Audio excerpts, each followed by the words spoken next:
चलिए, तो अभी प्रश्न जमा हुआ, इसको तो पढ़ेंगे और हो सकता है कि बिना प्रश्न पढ़े ही कई एक प्रश्न का उत्तर आ जाए। अभी आज हम लोग 3 अध्याय पर विचार करेंगे। कौन कौन 3 अध्याय?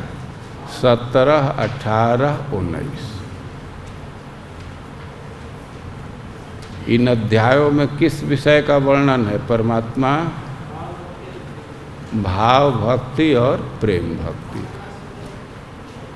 आज भाव भक्ति और प्रेम भक्ति के विषय में हम लोग कुछ और चर्चा करेंगे। क्वेश्चन पेपर सब लोग पढ़े हैं ना?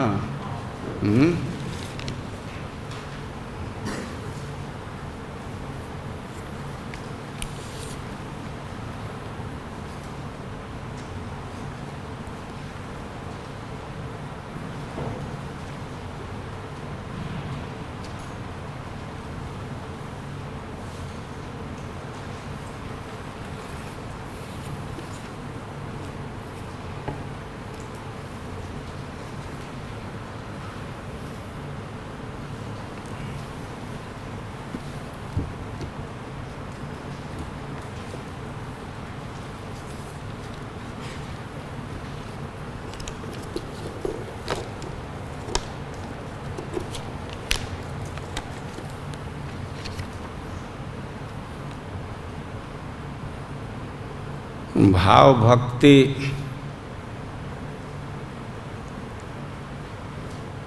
कैसे प्राप्त होता है? हाथ उठाइए, कौन कौन बतला सकते हैं? रखाल प्रश्न नहीं सुने हैं? ऑफिस का काम और क्लास का काम थोड़ा अलग अलग है ना।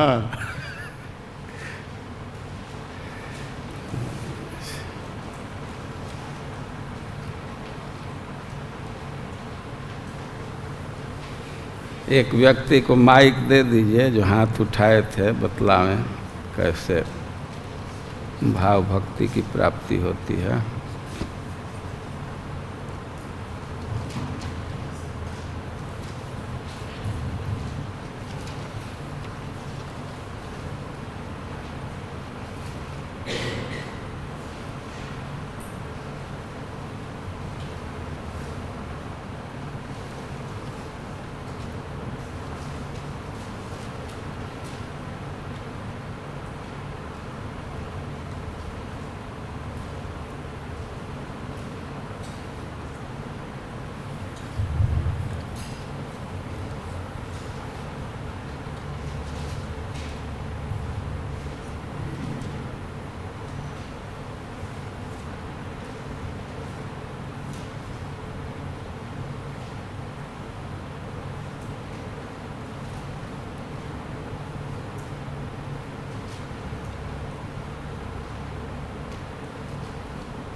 वो खड़ा होकर के माइक ले लीजिए और यहाँ खड़ा होइए, उस साइड में मुंह कीजिए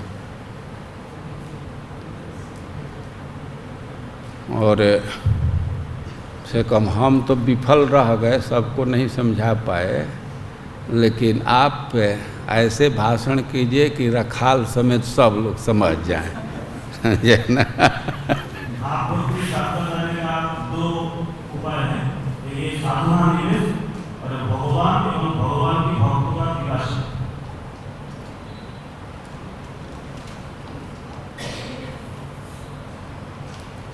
भगवान और भक्त के आए कृपा से।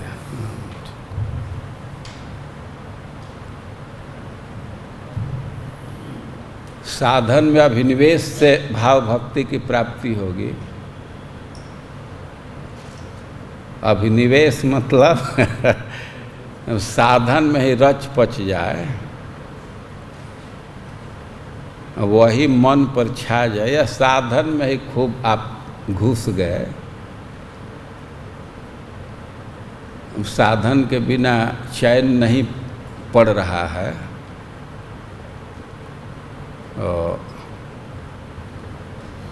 अब भगवान में आसक्ति हो जाती है और भाव भक्ति की प्राप्ति होती है। अभिनिवेश का अर्थ है कि साधन में भी आसक्ति। अब इसका लक्षण है कि अब साधन में थोड़ा भी व्यवधान पड़ने पर बहुत कठिनाई अनुभव होने लगेगा, और उसका प्रभाव होगा कि भजनीय में, भगवान में भी आसक्ति हो जाए, इसके बाद भाव उत्पन्न हो जाएगा। और भगवान के कृपा से, भगवान कैसे कृपा करते हैं इसको बतलाइए। कैसे कृपा करते हैं? भगवान का कृपा तीन तरीके से होता है। बाह्य कृपा, आलोकदान, दृष्टि से, हार्ट भगवान संकल्प और शुभ भावना, तीन तरीके से भगवान की कृपा करते हैं। भगवान किसी को बोल दे, आशीर्वाद दे दे कि भाई तुम्हारे भक्ति की उन्नति हो, तो उनके बोलने मात्र से व्यक्ति को भाव भक्ति की प्राप्ति हो जाएगी। और बोले न, केवल दृष्टि डाल दें तो उससे भी भाव भक्ति की प्राप्ति हो जाती है। और कभी कभी दृष्टि भी न डालें, केवल संकल्प कर लें तो उससे भी भाव भक्ति की प्राप्ति हो जाएगी। और भक्त के कृपा से।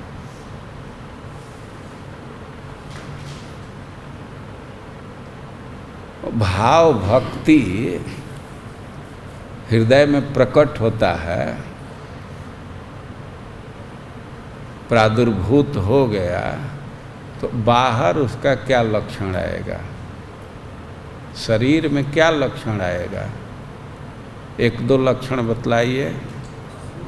अश्रु, उसके आँख से अश्रु, आंसू बहेंगे, रोमांच हो सकता है। हालांकि थोड़े मात्रा में होता है, लेकिन यह बाहरी लक्षण है। लेकिन यह पक्का लक्षण नहीं है। रोमांच तो भौतिक भाव से भी आ जाता है। एक व्यास जी थे, और ट्रेडिशनल व्यास थे, दाढ़ी ओढ़ी रखे थे। हम लोग तो शेविंग प्राय करा लेते हैं, बहुत सारे लोग बाल रखते हैं, दाढ़ी रखते हैं। बैठ जाइए। वो कथा करते थे और लोग सुनते थे। एक माता जी भी आई थी कथा में। तो माता जी के आँख से आंसू गिर रहा था। भाई व्यास जी प्रसन्न हुए कि हमारी कथा का प्रभाव है। कथा का अंत हुआ तो अब श्रोता का वे अभिवादन किए कि माता जी, कथा तो सब सुने, लेकिन आप कथा के मर्म को समझ रही हैं, आप पर प्रभाव आए। तो वो माता जी कहते हैं कि बाबा हमको कथा नहीं कुछ समझ में आया। अरे आप तो अश्रु गिर, वो जो दाढ़ी है ना, तो ठीक हमारे बकरे जैसा, हमारा बकरा भूल गया है। तो आपके दाढ़ी को देख करके बकरा का बहुत स्मरण आ रहा। हम तो बकरा का स्मरण कर रो रही थी। तो समझ रहे हैं ना, अश्रु तो भगवान के प्रति भाव से भी आ सकता है और संसार के भाव से भी आ सकता है। तो यह लक्षण जरूर है, लेकिन एकदम परफेक्ट लक्षण नहीं है। पक्का लक्षण क्या है? कौन श्लोक बोल सकता है? हम बोलिए माइक लेकर, माइक आपके पास है ना, श्लोक निकालो तो तुम। अब यहाँ आकर के खड़ा होकर के बोलो।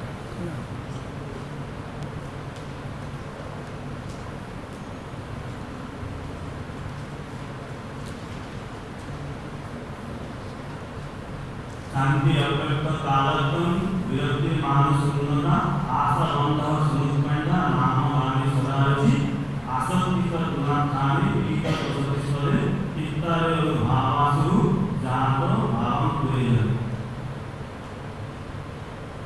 जात भावांकुरे जने। कठिनाई है, क्या आ जाएगा? देर से भी आए तो कोई बात नहीं, ठीक है, उसको ट्राई कीजिए। उन तो कहीं था ना, क्या लास्ट लाइन है? जातांकुरे भाव, जिसके जिस जन में भाव का अंकुरण हो गया है। श्लोक थोड़ा बड़ा, हाँ ठीक ठीक। इत्यादयोनुभावा स्यु, जो भाव के पीछे आवे उसको अनुभाव कहा जाएगा। जो पीछे जन्म लेता है उसको क्या कहते हैं? अनुज। अनु पीछे के अर्थ में आता है ना। तो हृदय में भाव आया तो उसका अनुभाव भी आएगा।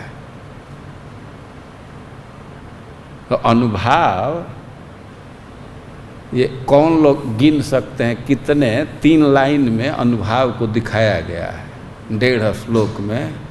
और कितना आइटम है? गोलोक, क्या गोलोक चंद्र नाम है ना? खड़ा होकर के बोलो, माइक ले लो।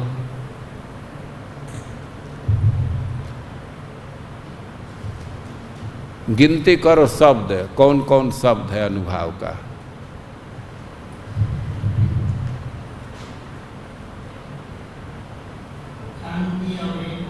एक एक करके, वह श्लोक की आवृत्ति नहीं करनी है, गिनती। एक कौन शब्द है?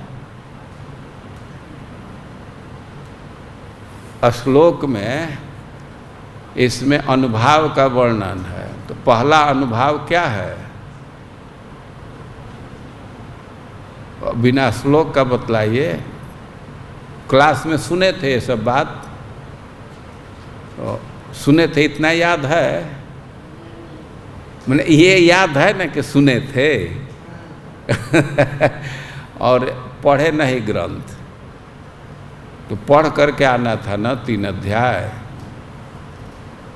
और कौन? विदुर प्रिय, बोलिए, माइक उनको दीजिए, उन पहुंचा दीजिए माइक। ये जो श्लोक जो भाव के अनुभाव हैं, और उसमें से कुछ को नाम बोलिए। ये अजित नाम है, तुम बोलो। शांति 1, अव्यर्थ कालत्वम 2, विरक्ति 3, मान शून्यता 4, आशाभंग 5, समुत्कंठा, और ये 6 हुआ नाम गाने सदा रुचि 7, और आसक्तिस्तद गुणाख्याने, ठीक। प्रीतिस्तद वसति स्थले, ठीक। अब ये 9 का अर्थ बतलाओ। आसक्ति ने किसी कहीं से क्रम से बतलाइए अर्थ। शांति का क्या अर्थ हुआ?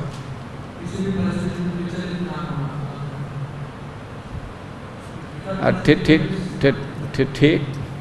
कोई गलती नहीं, लेकिन थोड़ा सा और कोई प्रिसाइज एग्जैक्ट बोलेगा झा जी, कुछ इसमें सुधार करेंगे।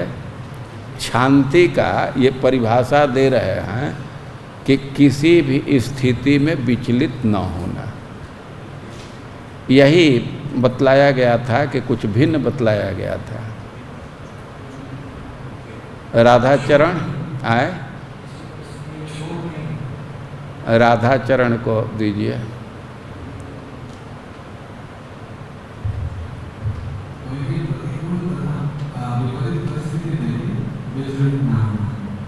हाँ ठीक ठीक ठीक ठीक ठीक। प्रेमांजन को दीजिए।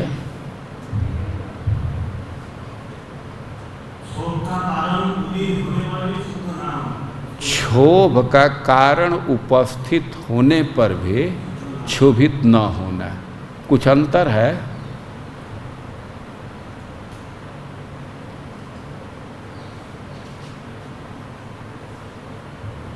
आप लोग बोले तो उससे कुछ अंतर है कि सेम है? देखिए, भक्ति के कई एक आइटम है, जैसे अजित बोला, और प्रारंभ में उस पर भी हम लोग आएंगे। जो प्रारंभिक भक्ति पढ़ रहे थे तो 10 प्रवृत्ति और 10 निवृत्ति, ये लोग जो बोल रहे हैं और इसको कवर करने के लिए एक भक्ति का अंग है, वो 10 निवृत्ति से। और कौन उसको बोल सकते हैं? शोकाद्य बसवर्तिता, इस शोक और क्रोध आदि से इसके बस में न होना, यह भक्ति का अंग है, साधना है। लेकिन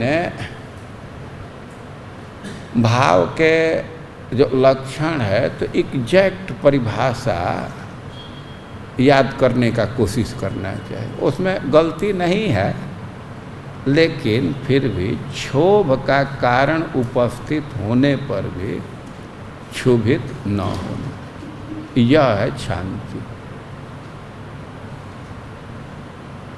किसी भी परिस्थिति में क्षोभित न होना, वो तो खूब सुखद स्थिति आएगा तो फॉलोअर मिलेंगे तो क्या व्यक्ति क्षोभित होगा। क्षोभ का अवसर उपस्थित होने पर भी क्षोभित न होना, इसको शांति कहा जाता है। और हाथ उठाइएगा, इस विषय में किसका उदाहरण दिया गया है? पुरुषोत्तम बोलो। तो कैसे परीक्षित महाराज के जीवन पर एक घटित होता है? शांति, ये जो अनुभाव है या गुण है, तो परीक्षित महाराज के जीवन पर कैसे घटित हो रहा है?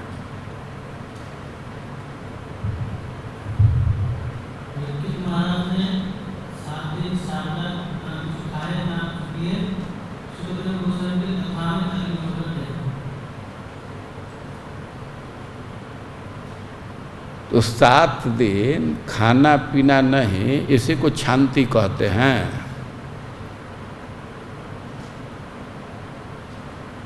अभी तो बहुत लोग हैं कि 1 महीना कम से कम अन्न नहीं खाएंगे, जल तो नहीं त्याग कर रहे लेकिन अच्छा ठीक है, वो प्रेमांजन बोले, नहीं माइक नहीं पकड़ाना है, तो उनकी बात आप सुने। शांति की क्या परिभाषा दी है?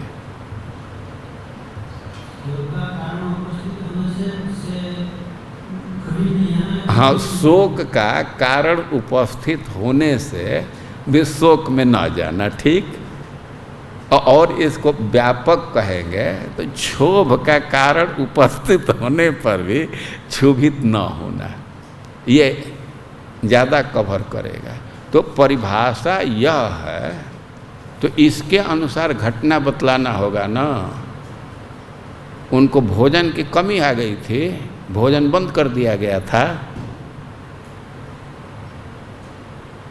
कौन क्षोभ का कारण उपस्थित हुआ? अजित। आए माइक दीजिए भाई। उदाहरण दिया गया तो इस पर जांचना होगा ना कि क्षोभ का कारण उपस्थित हुआ और वे क्षोभित नहीं हुए। समझ रहे हैं ना, परीक्षा में नंबर क्यों कम आ जाता है। जो प्रश्न का उत्तर लिखेंगे तो उसी पर नंबर मिलेगा।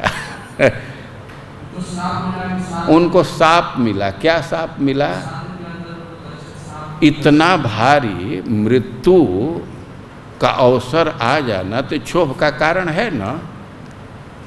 ये बहुत भारी क्षोभ का कारण है ना। आदमी भयभीत हो जाएगा, शोक में पड़ेगा ना। लेकिन वे बिल्कुल स्थिर थे।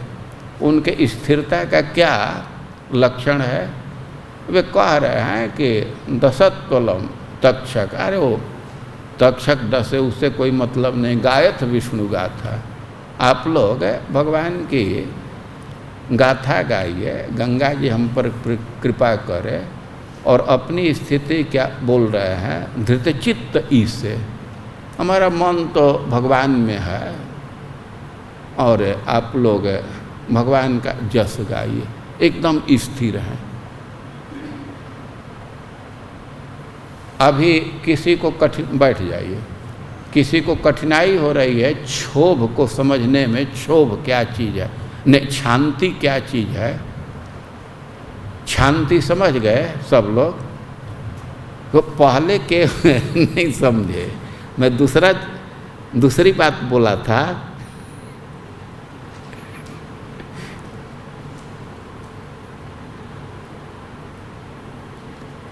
किसी चीज़ को एग्जैक्ट समझेंगे, वो फिर अलग से परीक्षा की तैयारी नहीं करनी पड़ेगी। ये कितना एक लाइन ही है ना। क्षोभ का कारण उपस्थित होने पर भी क्षुब्ध न होना, यह है शांति। उदाहरण में परीक्षित महाराज दिए गए। अनेक भक्तों के जीवन में आता है, लेकिन ग्रंथ में उदाहरण दिया गया है परीक्षित महाराज का। अब ये जो 9 लक्षण हैं, अनुभाव हैं, वो पहला है क्षोभ। इस विषय में किसी को कठिनाई कुछ? दूसरा क्या है? अव्यर्थ कालत्व। कौन इसका अर्थ बतला सकते हैं? परमात्मा।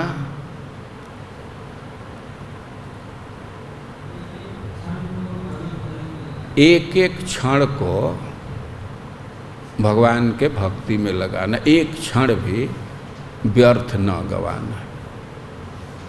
और विरक्ति, श्री वैकुंठ तो नहीं थे क्लास में ना।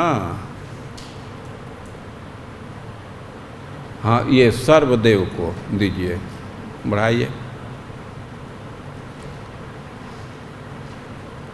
खड़ा हो जाइए।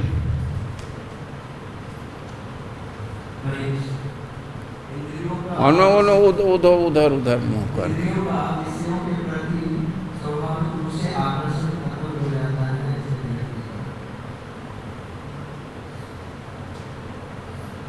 कोई कुछ सुधार भी करेगा?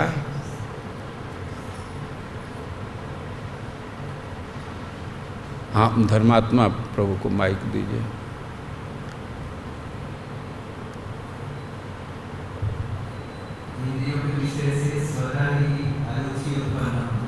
इंद्रियों के विषय से स्वतः अर्थ यही है, स्वाभाविक। लेकिन एग्जैक्ट जो शब्द है तो उसको बोलने में क्या कठिनाई है? इंद्रियों के विषय से अपने से ही अरुचि हो जाए, अब उधर इंटरेस्ट खत्म हो जाए, तो उसको कहा जाएगा विरक्ति। किसी के दबाव में विषय छोड़ रहे हैं और उसको विरक्ति नहीं कहा जाएगा। अब जिसको शुगर की समस्या है तो मिठाई छोड़ते ही हैं, लेकिन आप अपने से नहीं छोड़ते हैं, डॉक्टर के कहने से या भय से छोड़ते हैं। और इस विषय में, विरक्ति के विषय में किस व्यक्ति का उदाहरण दिया गया? विदुर प्रिय,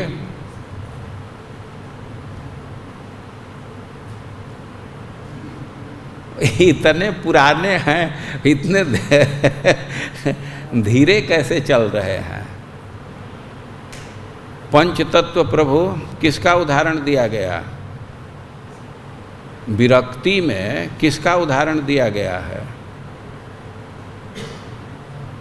द्विजराज, बोलिए माइक यहाँ पहुँचाइए द्विजराज के यहाँ।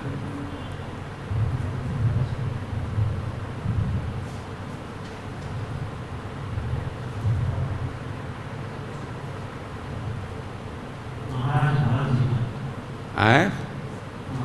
हाँ ठीक है, राजर्षि भरत। कौन कौन लोग श्रीमद् भागवतम में राजर्षि भरत का चरित्र पढ़े हैं? गौर भगवान। और उनमें कैसे विरक्ति का लक्षण, माइक वहाँ पहुँचाइए, विरक्ति का लक्षण कैसे आ रहा है राजर्षि भरत में, इसको एक्सप्लेन कीजिए।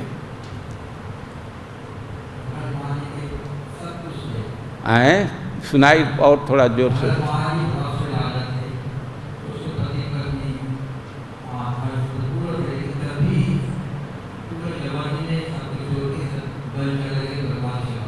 हाँ, वे युवावस्था में ही पुत्र, परिवार, सुहृद, राज्य सबका त्याग कर दिए। किसी दबाव में नहीं, अपने से ही। और कैसे त्याग किए, एक उदाहरण दिया गया है, मल्लवत। आशय यह है कि जैसे हम लोग मल का त्याग करते हैं तो उसकी चिंता नहीं करते। कभी कभी व्यक्ति त्याग कर देता है, दूर हो जाता है, लेकिन कुछ सोचता रहता है, लेकिन वे मल्लवत, फिर उसकी चिंता नहीं की। तो विरक्ति के विषय में उदाहरण दिया गया है राजर्षि भरत का।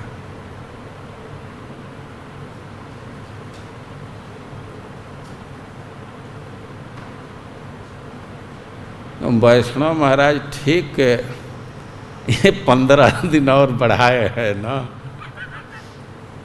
वे आप लोगों की स्थिति समझते हैं।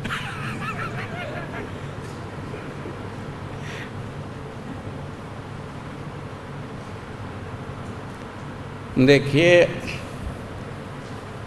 बीआईची में अधिकांश ऐसे लोग आते हैं जो मंदिर में नहीं रहते हैं। कोई नौकरी कर रहा है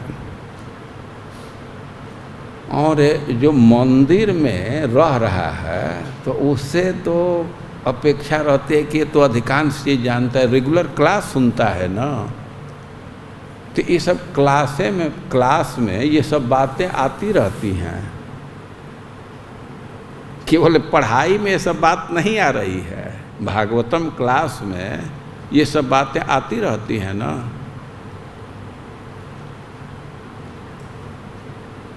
वो अच्छा तो यह होगा कि एकदम श्लोक याद कीजिए।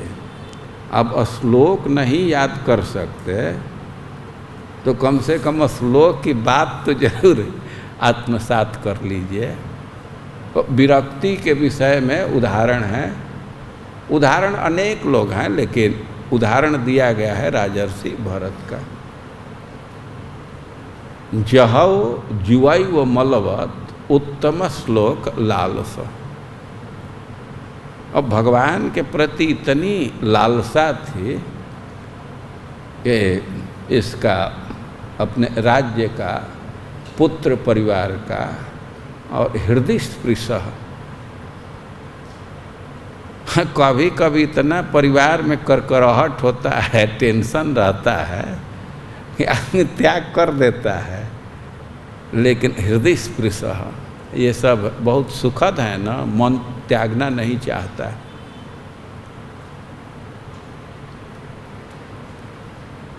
विरक्ति। और आगे क्या है गुण झा जी विरक्ति के आगे? मान शून्यता। माइक कहाँ है, पहुँचाइए इनके पास।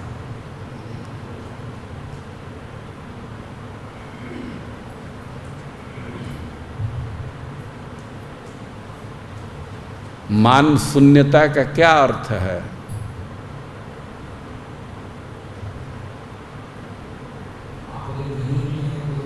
आए?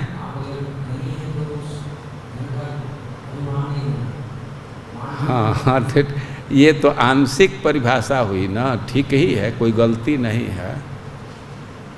योग्य होने पर भी मान की अपेक्षा न रखना, इसको कहा जाएगा मान शून्यता। उसमें एक अंश है, मान लीजिए कि धनी है, और धनी व्यक्ति का सम्मान लोग करते हैं, धनी होते हुए भी और मान की आशा नहीं रख रहा है, तो मान शून्यता है। लेकिन इतना ही नहीं, कोई बहुत पढ़ा है, विद्वान है, तो वहाँ भी मान की स्प्रिया हो सकती है ना, कि थोड़ा आसन वसन ठीक से मिले। कोई कलाकार है, अच्छा गाता है, उसको स्टेज न दीजिए तो आएगा ही नहीं। तो केवल धन ही नहीं, उसको व्यापक अर्थ में लीजिए कि योग्यता होने पर भी या योग्य होने पर भी मान की आशा न रखे, तो उसको इस स्थिति को कहा जाएगा मान शून्यता। आप समझ रहे हैं? आप जो बोले और हम जो बोल रहे हैं उसमें कुछ अंतर समझ में आ रहा है ना? यह मान शून्यता। बैठ जाइए। और इसके आगे हाँ दीजिए उनको, राधाचरण को। खड़ा हो जाइए।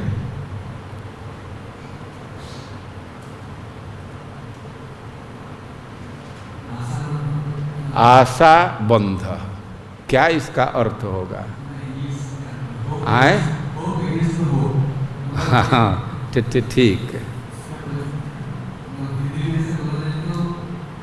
अभी हिंदी अंग्रेजी किसी में बोलिए।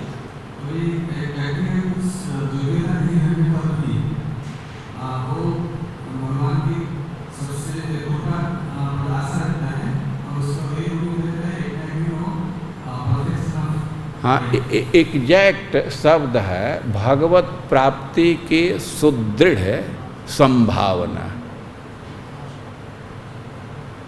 मान ली, बैठ जाइए। कभी कभी मन में निराशा आ जाती है। क्यों निराशा? अपनी, वो श्लोक निकालिए, अपनी अयोग्यता पर विचार करके तो हम कैसे भगवान को प्राप्त करेंगे। वे भजन भी नहीं कर रहे हैं, बहुत सारी दुर्गुण हैं, लेकिन भाव भक्ति का लक्षण है कि अपने दुर्गुण का आभास होता है। अरे जिसमें दुर्गुण नहीं रहता है वो भक्ति के प्रभाव से वो फिर भी दैन्य से अपने में दुर्गुण देखने लगता है, लेकिन फिर भी भगवान के गुण पर विचार करके वह भगवत प्राप्ति के आशा का त्याग नहीं कर पाता। और इस विषय में रूप गोस्वामी पद्यावली से एक श्लोक उद्धृत किए। एक पद्यावली एक ग्रंथ है, रूप गोस्वामी इसका संकलन किए हैं, बहुत अच्छा श्लोक है, तो उसी से एक श्लोक उदाहरण में प्रस्तुत किए। इस श्लोक को आप लोग बोलिए। न प्रेमा श्रवणादि भक्तिरपि वा योगोऽथवा वैष्णवो ज्ञानं वा शुभकर्म वा कियदहो सज्जातिरप्यस्ति वा हीनार्थाधिकसाधके त्वयि तथा प्यच्छेद्यमूला सति हे गोपी जनवल्लभ व्यथयते हा हा मदास्यैव मां। ये चैतन्य चरितामृत में श्लोक है, मध्य लीला के 23वें परिच्छेद में होना चाहिए, एग्जैक्ट मतलब आ रहा है। और इसमें एक भक्त के स्थिति का वर्णन है जिसमें आशा बंध का लक्षण दिख रहा है।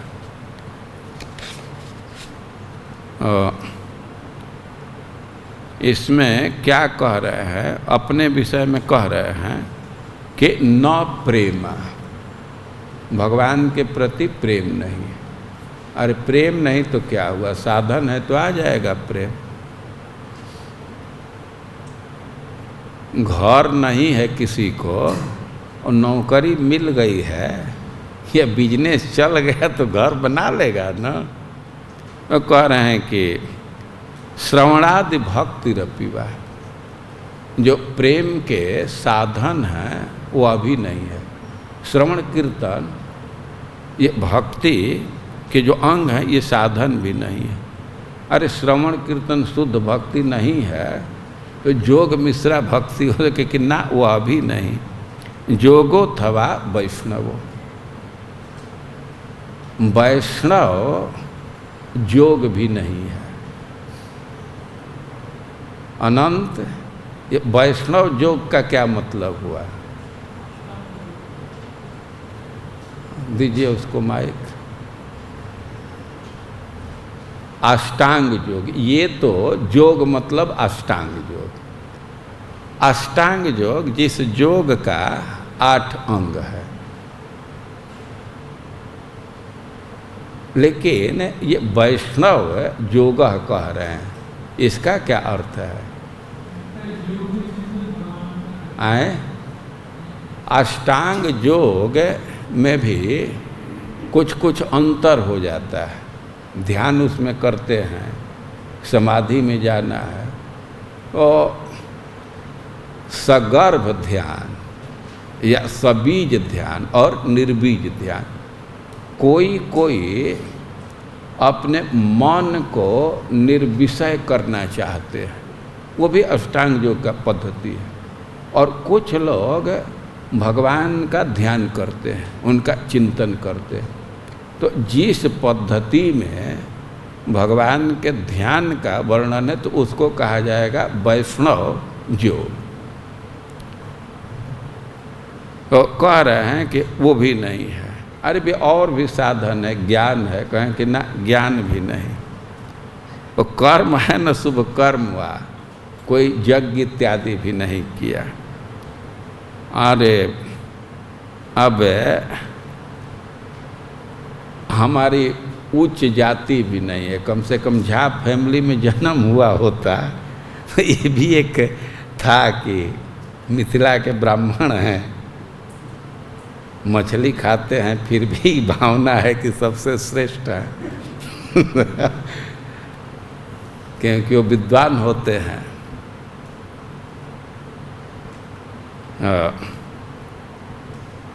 कि वो भी नहीं है, जाति भी नहीं है।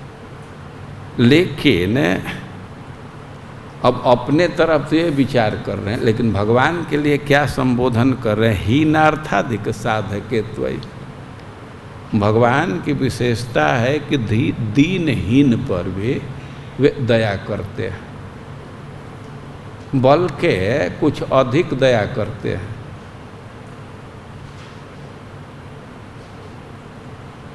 इस बात के पुष्टि में कि भगवान दीनहीन पर अधिक दया करते हैं। कहाँ से समर्थन प्राप्त करेंगे? क्या आपका नाम है कैमरा मैन? कहीं से समर्थन दे सकते हैं कि दीनहीन व्यक्ति पर भगवान अधिक दया करते हैं?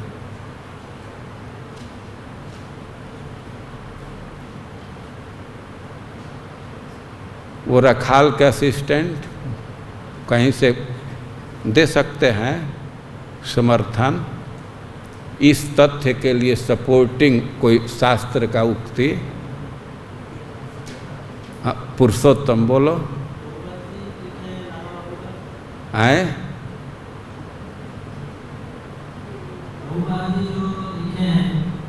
चलो ये दूसरे संसार में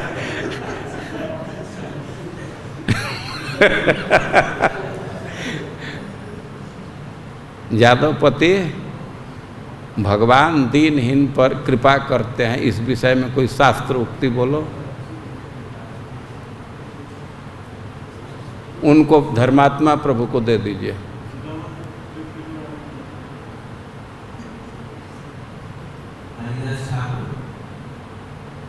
ये तो उदाहरण हुआ ना, शास्त्र की उक्ति। दीनेर अधिक दया करे भगवान, ये बंगालियों को तो याद रहना चाहिए ना। एक क्लास में कई एक बार इसको बोला गया है, और क्लास में यही नहीं, ये तो प्रचलित में है, प्रचलन में है ना। चैतन्य महाप्रभु की उक्ति है, दीनेर अधिक दया करे भगवान। हीनार्थाधिक साधके त्वयि, यानी कि हमारे अंदर कोई योग्यता नहीं है, लेकिन हमारी कठिनाई है कि आपके प्राप्ति की जो आशा है उसका हम छेदन नहीं कर पा रहे। वो हमारी जो आशा है वही हमको बहुत कष्ट प्रदान कर रही है। हे गोपी जन वल्लभ व्यथयते हा हा मदा शैव माम, हमारी आशा ही हमको कष्ट दे रही है। वो योग्यता नहीं है, आशा छोड़ देना चाहिए, लेकिन कहें कि ना, हम आशा का त्याग नहीं कर पा रहे, तो हमारी आशा ही हमको कष्ट दे रही है। यह आशा बंध का उदाहरण है। आशा बंध का अर्थ है भगवत प्राप्ति की सुदृढ़ संभावना। भगवत प्राप्ति की आशा को बनाए रखना, इसका किसी भी स्थिति में त्याग न करना, यह है आशा बंध।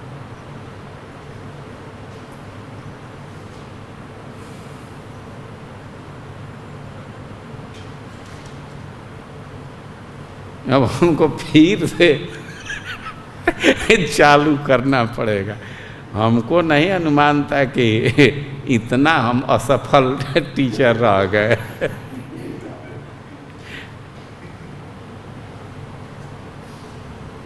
महाराज कुछ डिस्टर्ब चल गया, कहीं मतलब पढ़ाई में थोड़ा गड़बड़ हो गया। ठीक हो जाएगा। हाँ हाँ, एग्जाम में ठीक हो जाना चाहिए। एक गुरुजी और शिष्य थे आश्रम में, दो ही लोग थे। गुरुजी कहे कि बेटा चूल्हा चिताओ, चूल्हा साधुओं की भाषा मतलब उसको पोत करके आग उग जलाओ। शिष्य कहता है गुरुजी इसको छोड़ करके कोई दूसरी सेवा दीजिए। कहे कि ठीक है, सब्जी अमनिया करो, मैं सब्जी कटिंग करो। आए गुरुजी इसको छोड़ करके दूसरी सेवा दीजिए।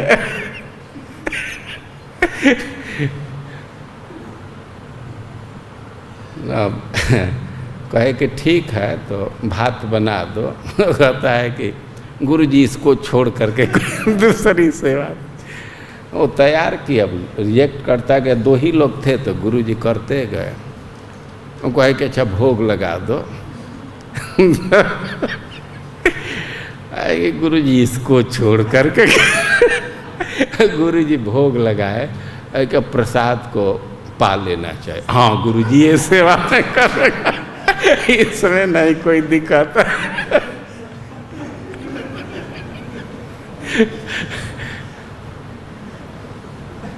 सब लोग चाह रहे हैं कि परीक्षा का रेडीमेड मैटर मिल जाए, और मैटर भी ना मिले बल्कि मार्क्स मिल जाए तो सबसे अच्छी बात।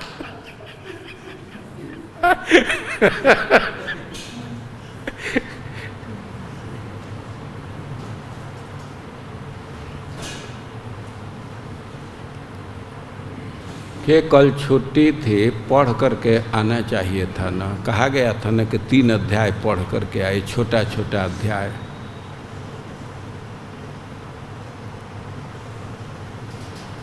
चलिए, यहाँ कई एक प्रश्न आया है, इस पर हम विचार करेंगे जब मुहूर्त आएगा। अभी 3 अध्याय का मुहूर्त है। इसमें से एक प्रश्न है कि मुमुक्षु के प्रति आसक्त होने से भाव प्राप्त भक्त का भी पतन होता है। मुमुक्षु के प्रति आसक्ति के बारे में थोड़ा समझाइए। प्रश्न समझ रहे हैं, लेकिन इसके पहले आप लोग प्रश्न पत्र से एक प्रश्न पर विचार कीजिए।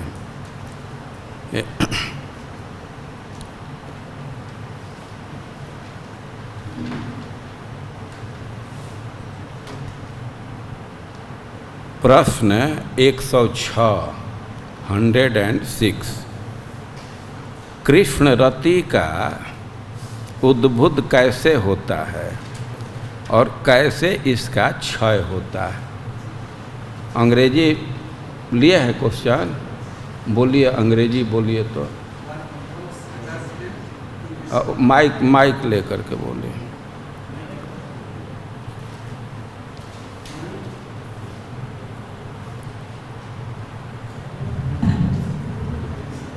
What invokes attachment to Krishna and what extinguishes such attachment?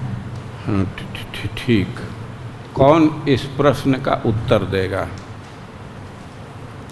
आप ही देंगे, बोलिए। Association of a pure devotee and service to a pure devotee invokes attachment to Krishna, and any offenses and lotus of a pure devotee because it extinguishes such attachment. And to explain further,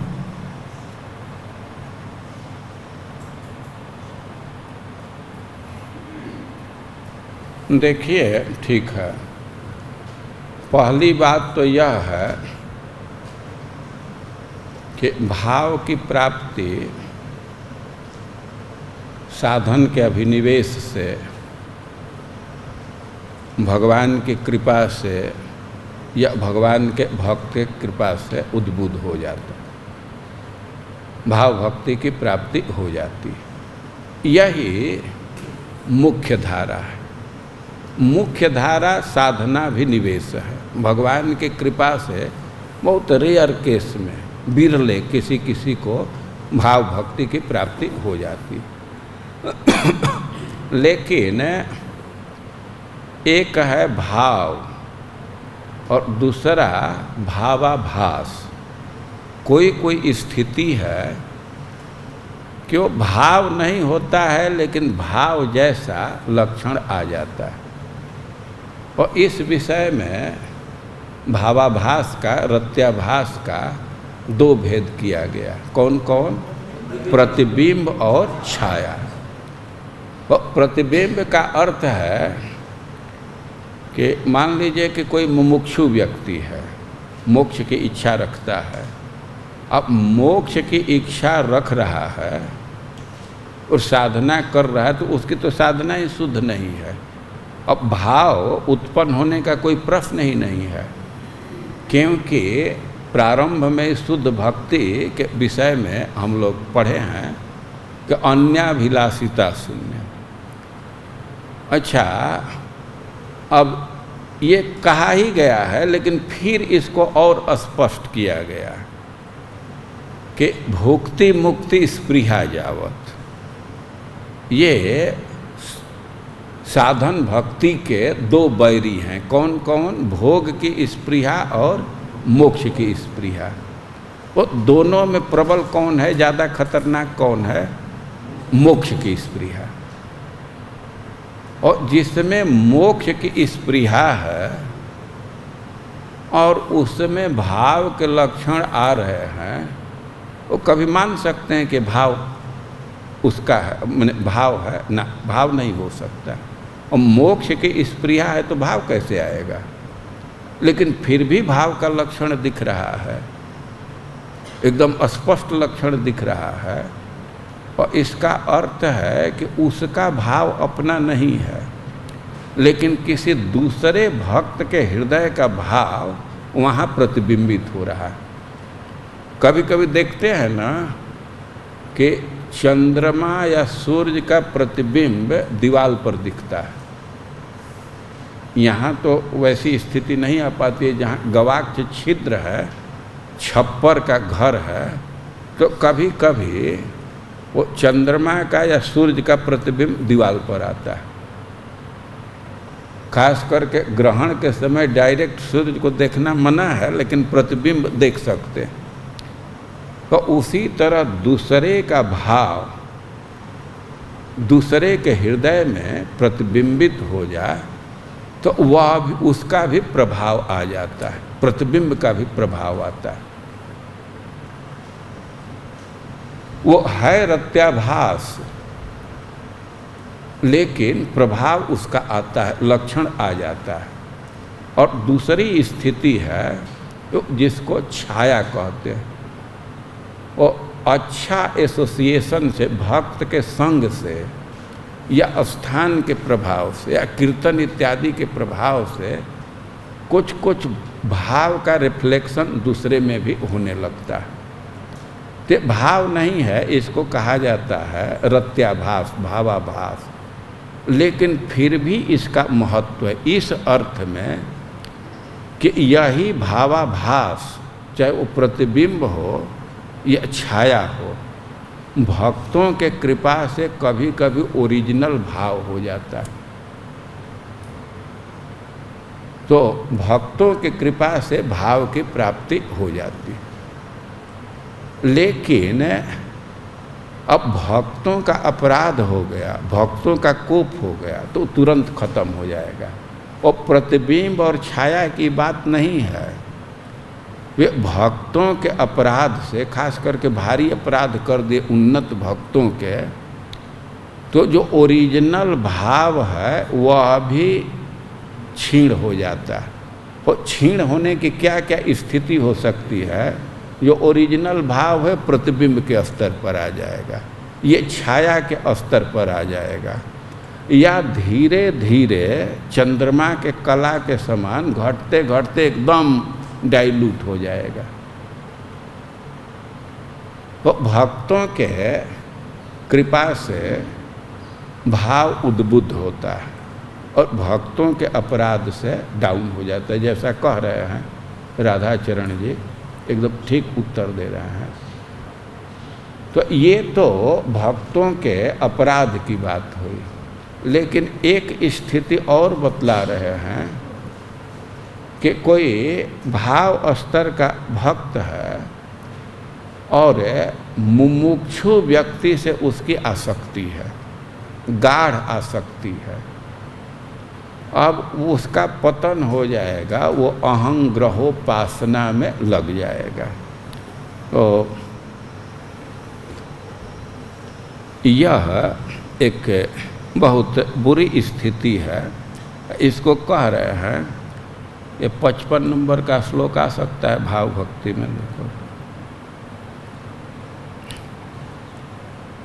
गाढ़ा संगात सदा याति मुमुक्षौ सु प्रतिष्ठित आभासताम असौ किम वा भजनीयेस भावता। ये आगे चले गए, ये तो 60 चल आ गया ना, उसके थोड़ा पहले 55 नंबर होगा, ये तो 61 आ गया। हाँ ये ठीक आ गया।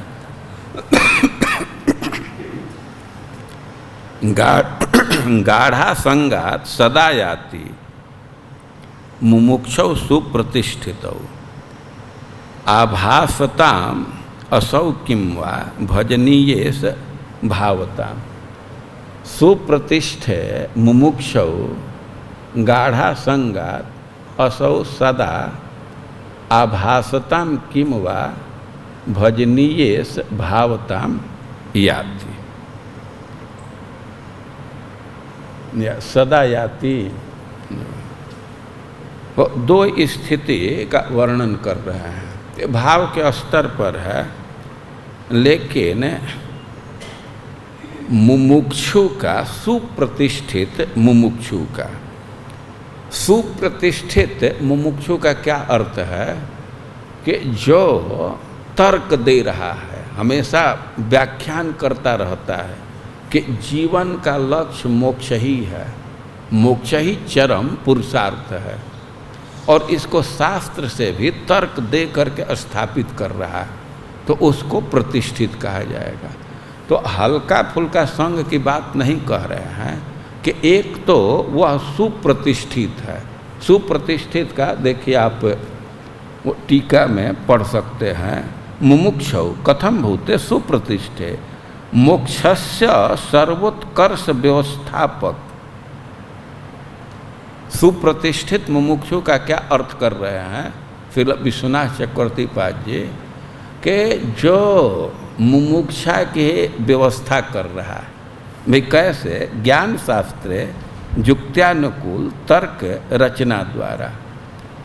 ज्ञान शास्त्र भी है तो तर्क दे करके मायावादी लोग अपने सिद्धांत का स्थापना ज़्यादा उदाहरण से करते हैं, शास्त्र की उक्ति से नहीं करते हैं। उदाहरण ऐसे अच्छा अच्छा दे देते हैं कि लोगों को अपने विचार के अधीन कर लेते हैं। वो कह रहे हैं कि प्रतिष्ठा प्राप्त भजनीय हो, वो प्राप्त प्रतिष्ठा प्राप्त स्थापित व्यक्ति और उसका गाढ़ आसक्ति है। आसक्ति का लक्षण है कि घूम फिर करके व्यक्ति वहीं चला जाता है।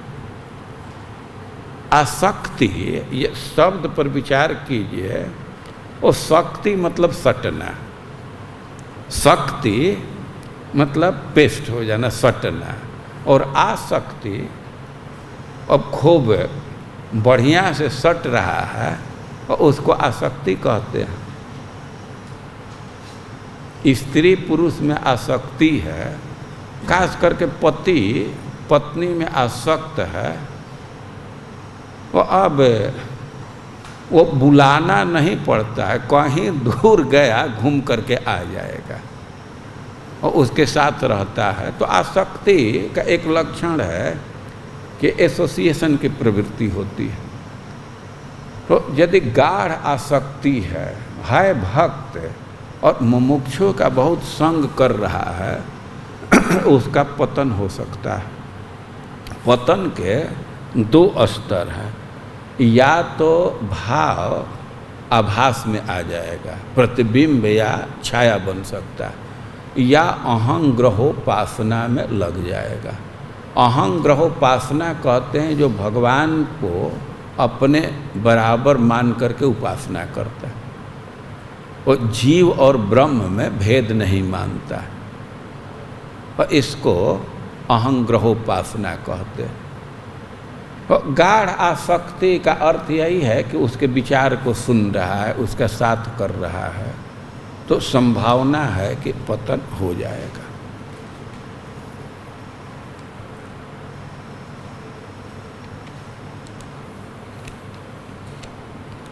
हाँ, भाव की परिभाषा में रुचि माने भगवत प्राप्ति अभिलाष, आनुकूल्य अभिलाष, सौहार्द अभिलाष, यह 3 अभिलाष का थोड़ा व्याख्या कीजिए।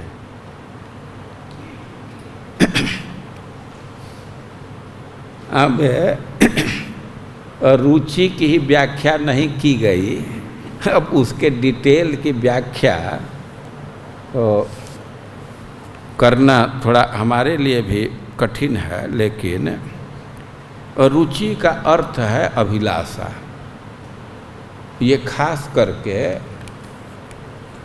जो भाव की परिभाषा दी गई है, क्या परिभाषा दी गई है? शुद्ध सत्व विशेष आत्मा, प्रेम सूर्यांश साम्य भाग, और रुचि भी चित्त मात्सर्यकृत। रुचि भी बहुवचन में है, रुचियों के द्वारा भाव को आर्द्र कर देता है, स्निग्ध कर देता है। तो भाई बहुवचन में तो कई एक रुचि, और कम से कम बहुवचन के लिए तो 3 रुचि तो गिनाना ही पड़ेगा ना। इतना संस्कृत जानते हैं ना, एक वचन, द्विवचन और बहुवचन। अब जिसका बहुवचन में प्रयोग है तो कम से कम 3 तो गिनाना पड़ेगा। तो ये 3 का लिस्ट दे रहे हैं या प्रेमांजन के आनुकूल्य अभिलाष। रुचि मतलब अभिलाषा, तो आनुकूल्य अभिलाष मतलब हम सदा सर्वदा भगवान के अनुकूल ही रहें या भगवान हमारे अनुकूल रहें, तो यही आनुकूल्य अभिलाष है ना।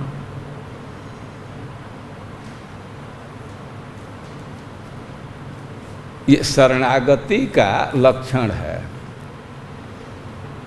आनुकूल्यस्य संकल्प, तो व्यापक अर्थ में जो भजन के अनुकूल है उसका संकल्प करना।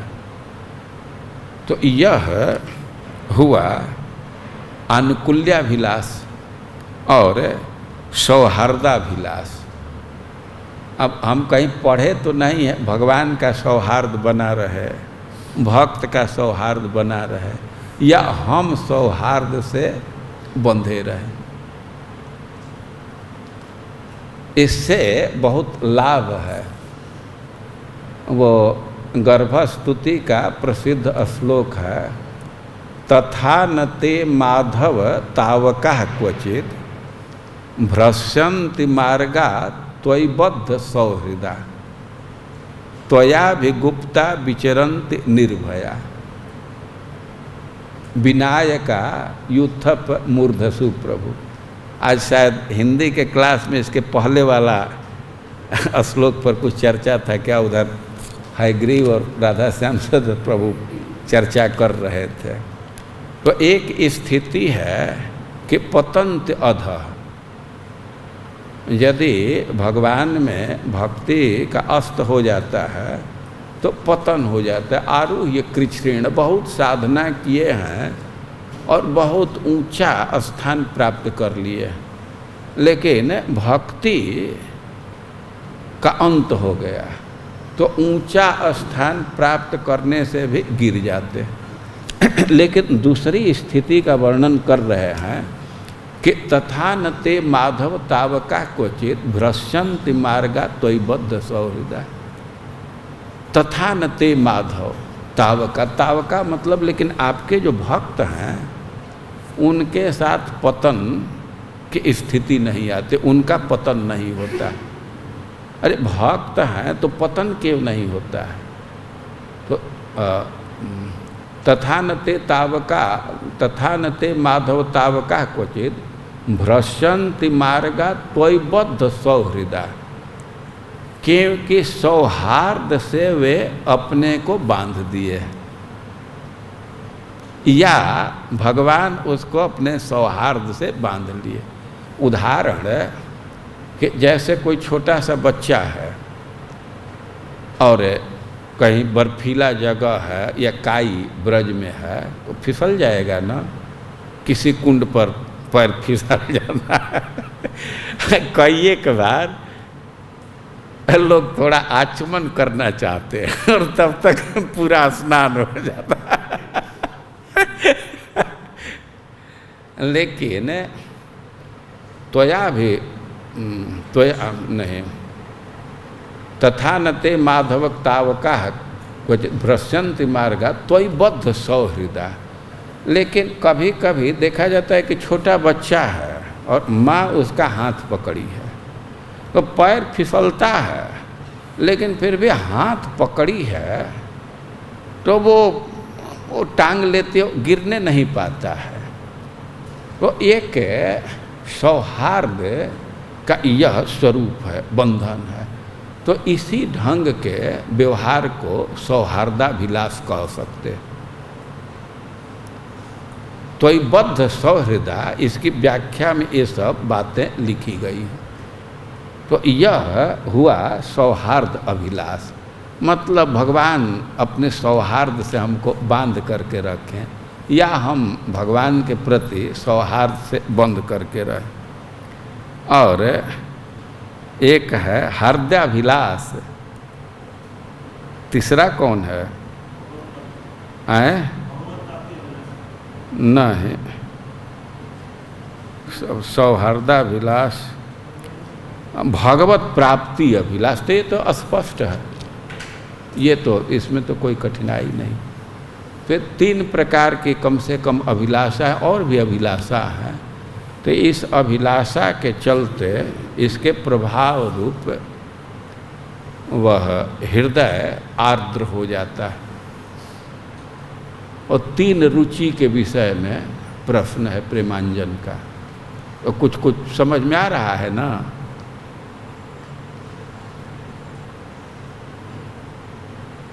तब तो हम लोग तो इसको पूरा नहीं कर पाए,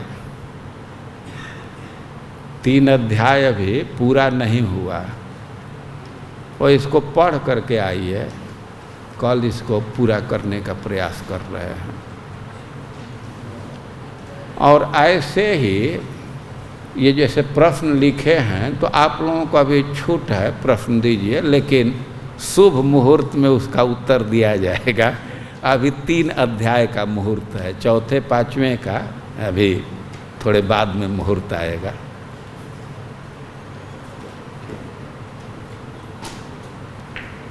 देखिए समय है, इतना तैयार हो जाइए कि कोई भी प्रश्न दें और तुरंत उत्तर लिख दीजिए। ये 9 शब्द है, ये बहुत भारी काम नहीं है ना, 1.5 श्लोक याद करना। ये ब्रह्मचारी क्लास है, वो जो ट्रेडिशनल ब्रह्मचारी सिस्टम है, तो मेढक के समान टर श्लोक बोलते रहते हैं। अभ्यास करना चाहिए। हम मूल आप लोगों को सुलभ करा देते हैं, या आप अपने से कर लीजिए। इसको थोड़े में याद करना आसान होता है। आप व्याख्या को भी याद कर सकते हैं, लेकिन मूल का सहयोग लेने से याद करने में बहुत सुविधा हो जाती है। फिर 9 शब्द सबको याद हो जाना चाहिए। बोलिए एक बार, शांतिरव्यर्थ कालत, पीछे से बोलिए, शांतिरव्यर्थ कालत्वं विरक्तिर्मान शून्यता।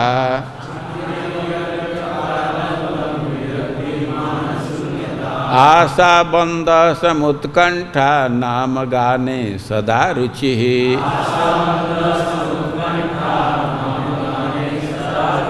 आसक्तिस्तद्गुणाख्याने प्रीतिस्तद् वसति स्थले।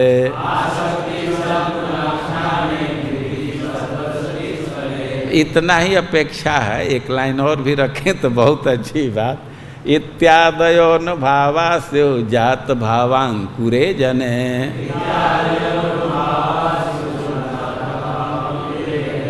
श्लोक केवल सुविधा के लिए है, 9 शब्द आपको याद कर लेना है।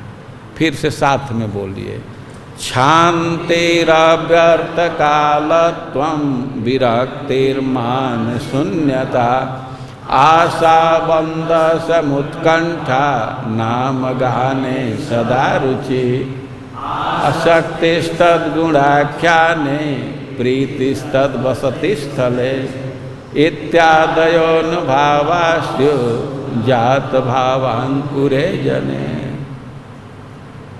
थोड़ा परिश्रम कीजिए, पढ़ करके आइए। हमारी उपस्थिति में किसी चीज़ को जानना थोड़ा आसान होगा, अपने से भी आप सब पढ़ लेंगे, लेकिन हम कुछ हेल्पिंग हो सकते हैं, तो इस स्थिति का लाभ लेना चाहिए। एक्चुअली हमारी योजना कुछ दूसरी थी, हमको श्रीमद् भागवतम के पाठ करने की इच्छा थी, मैं उसको करूँगा। ठीक है, हरे कृष्ण।